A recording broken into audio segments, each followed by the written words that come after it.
আমরা জিয়া আদর্শে রাজনীতি দল করেছিলাম, কিন্তু জিয়া মৃত্যুর পরে সে আদর্শ ধরে রাখতে পারি নাই। আওয়ামী লীগ মিথ্যা বয়ান দিয়ে আমাদেরকে সবাইকে যুদ্ধ অপরাধী বানিয়েছে। আমরা প্রতিবাদ করতে সাহস পাইনি। আজকে তাদের প্রকাশ্যে ঘোষণা দিয়েছি, বাংলাদেশে কোন বাপের বেড়ে থাকলে আমার সামনে বল যে আমাদেরকে যুদ্ধ অপরাধী। কোন বাপের বেড়ে মুক্তিযুদ্ধে পয়সা হয়েছে বাংলাদেশে আমার সামনে কেবল যেটা সত্য, সত্যই সত্যকে বলতে হবে। সত্য বলার জন্য আজকে আপনাদের পাশে আমি আসছি, ভোট চাইতে আসি নাই। এবার আমার স্বার্থে আসি নাই, আমার ভোটের জন্য আসি নাই, আমাকে পদ দেওয়ার জন্য পদের কাছে আসি নাই। আমরা আসছি এই দেশের সত্যের রাজনীতি প্রতিষ্ঠা করার জন্য সত্য দলের কাছে। কাজেই আজকে যারা যখনই বলবে দেশে আলামরা রাজাকার আলামা যুদ্ধ অপরাধী, এদেশে জামাত যুদ্ধ অপরাধী, তাৎক্ষণিক তাকে জবাব দিবেন। তাকে বলতে হবে, তাকে প্রমাণ করে যেতে হবে কোথায় যুদ্ধ অপরাধী। নাহলে বয়ান রূপবানের গান চলতেই থাকে, চলতেই থাকে। রূপবানের গান বিশ্বাস করে না কেন এখন? তো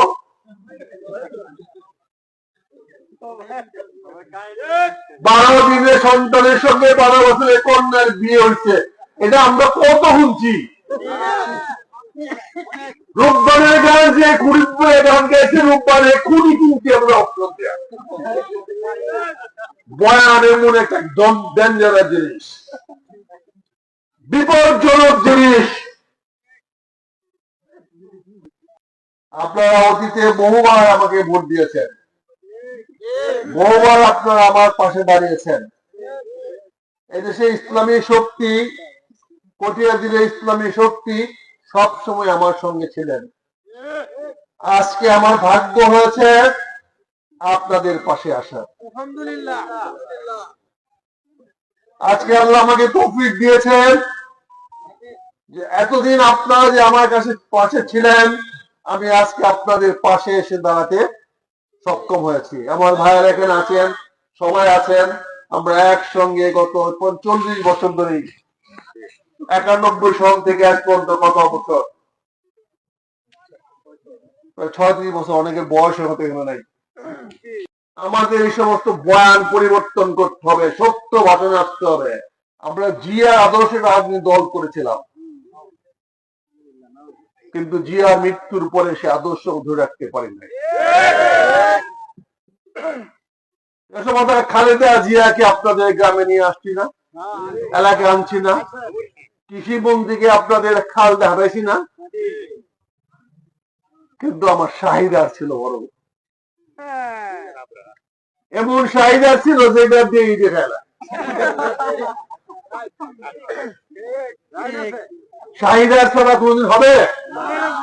আপনি যত বড় মেমরি করেন, যদি চাহিদার ভালো না হয় তাহলে সেই মেমানি চলবে না। আমি তো এমন নাফেন বুড়ি আরো পাইছি এবার মোগল ভাইয়ের ডুলের বাড়ি। বাকি জীবনটা দেখা দিব জনগণের জন্য কিভাবে কাজ করা যায়। আমার জামাতের কাছে একটাই কন্ডিশন দিয়েছি, আমি আপনার কাছে কিছু চাই না। আল্লাহ আমাকে অনেক দিছে, অনেক দিছে, অনেক দিছে, শুকরিয়া। কিন্তু কি দিতে পারবো আমাকে সে সুযোগ দেয়। এই মুক্তিযুদ্ধ হয়েছে বলে বাংলাদেশ হয়েছে, বাংলাদেশ হয়েছে বলে আজকে জামাত ইসলাম বলতে পারছে যে আমি একটা নতুন বাংলাদেশ বলবো। যদি 71 সনে বাংলাদেশ না হতো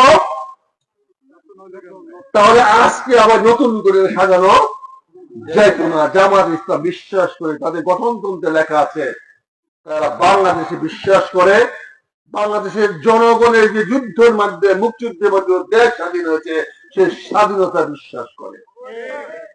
জামাত ইসলাম বাংলাদেশের স্বাধীনতা এবং সার্বভৌমত্ব রক্ষা করার জন্য এক নম্বর ওয়াদাবদ্ধ।